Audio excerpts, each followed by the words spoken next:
सहकार भारती एक एनजीओ है, राष्ट्रीय स्वयंसेवक संघ का एक अनुषांगिक संगठन है और वसुधैव कुटुंबकम के रास्ते पर चल के आर्थिक उन्नयन लोगों का करना इसका मुख्य उद्देश्य है। राजनीति और राष्ट्रनीति दो अलग अलग पहलू हैं और राजनीति में भी राजधर्म का पालन करना आवश्यक होता है और नहीं करने पर पतन के रास्ते खुल जाते हैं। मैं बात कर रहा हूं सहकार भारती छत्तीसगढ़ की भूमिका को स्पष्ट कर रहा हूं। सहकार भारती छत्तीसगढ़ एक ऐसा समय था, आज से 10 साल पहले, जब 19 जिलों में इसकी कार्यकारिणी थी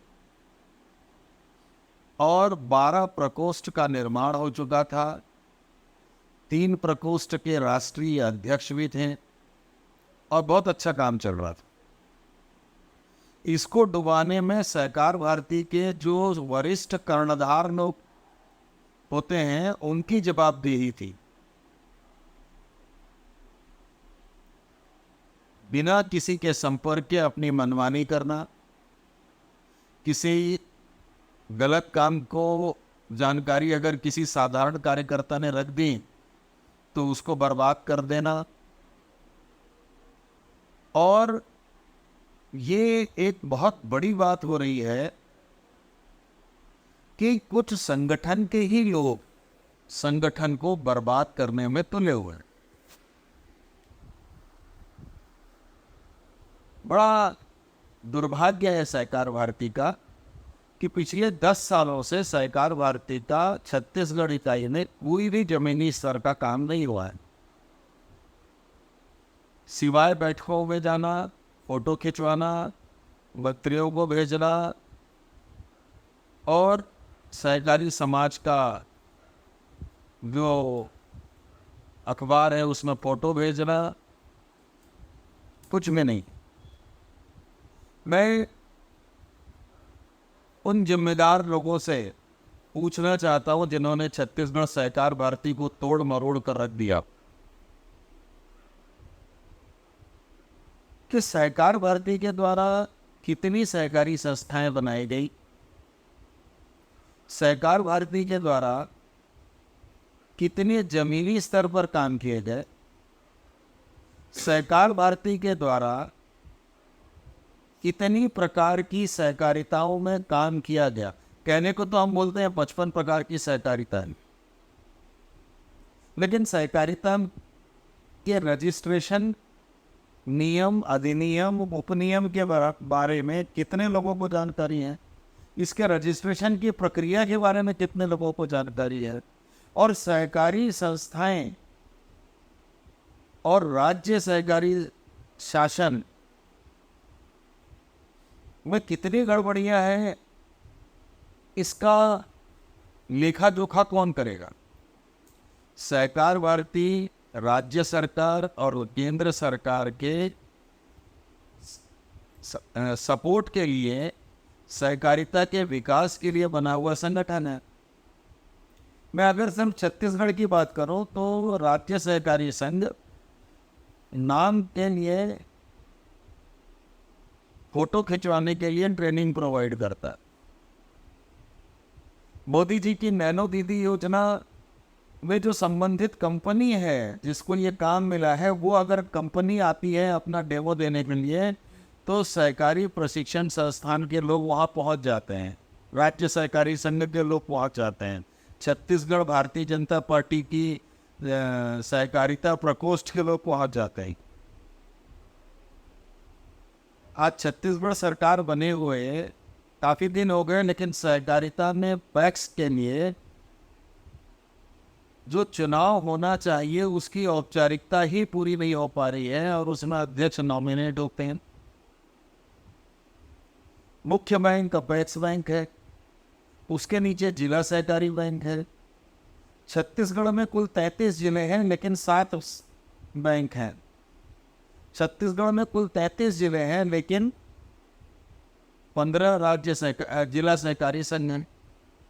अब जिला सहकारी संघ के जो बाईलॉज हैं उसके बारे में राज्य सरकार के लोगों को ही नहीं मालूम है। छत्तीसगढ़ राज्य सरकार की एक एजेंसी है संवाद, और वो राज्य सरकार के सिर्फ विज्ञापनों का प्रकाशन कर सकती है, इससे ज्यादा कुछ नहीं। लेकिन राज्य शासन के सभी चीजों को छापने का भी काम कर रही है, जो कि उसके बाईलॉज में ही नहीं है। और सरकार के नाक के नीचे ये काम हो रहा है। और सरकारी लोगों से जब बातचीत होती है तो बोलते हैं कि भाई माननीय मंत्री जी ने पिछली सरकार के आदेश दिया, इसलिए हमने वो काम किया। अब तो नई सरकार आ गई है। क्या संवाद के पास अपना प्रिंटिंग प्रेस है? क्या संवाद के पास प्रिंटिंग करने की जानकारी वाले लोग हैं? और यदि नहीं है तो संवाद बाहरी लोगों से ही काम करवाता है। और जब बाहरी लोगों से काम कराता है तो सहकारिता के नियम की धज्जियां होती। और सहकारिता में क्या है कि अगर आप काम देंगे तो कुछ गरीब लोगों का भला होगा, जितने सहकारी प्रिंटिंग प्रेस हैं उनका भला होगा। तो कहीं ना कहीं हमको ये चीज सोचने की आवश्यकता है। सहकारिता में संभावनाएं बहुत हैं, लेकिन काम करने वाले लोगों की कमी है। अभी भी जो मैं देख रहा हूं कि जो आला अधिकारी है, राष्ट्रीय अधिकारी हैं, वो छत्तीसगढ़ की उपेक्षा कर रहे हैं। वो पता नहीं किस दिन ये सोचेंगे कि छत्तीसगढ़ भी इस देश का एक छोटा सा भाग है और वहां सहकारिता अंतिम सांसें गिन रही है, कोमा में जा चुकी है। अभी एक राष्ट्रीय सम्मेलन की बात हुई थी। राज्य सरकार में सहकारिता के ऊपर एक महासम्मेलन हुआ था, जिनमें बहुत सारे लोग भी आए थे, सहकारिता के लोग भी पार्टिसिपेट किए थे। मुख्यमंत्री जी भी आए थे, सहकारिता मंत्री जी भी आए थे, हमारे सांसद महोदय भी आए थे।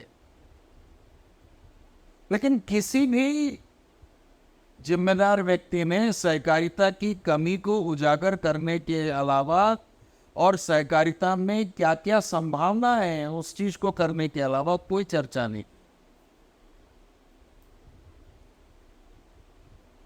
छत्तीसगढ़ सहकारिता में देश का सबसे धनी राज्य है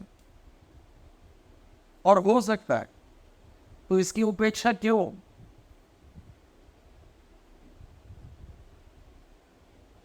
हम सब एक दूसरे के सिर पर वॉलीबॉल फेंक दे रहे हैं या फुटबॉल उसकी तरफ फेंक दे रहे हैं। भाई उसकी जिम्मेदारी है, हमारी जिम्मेदारी नहीं।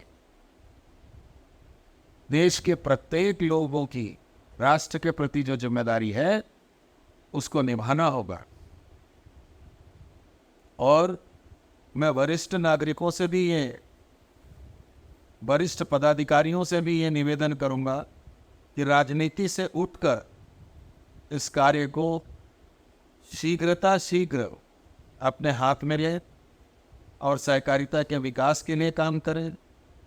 सहकारिता मंत्री हमारे माननीय गृह मंत्री जी हैं, उन्हें भी इसकी जानकारी होनी चाहिए कि छत्तीसगढ़ में क्या हो रहा है।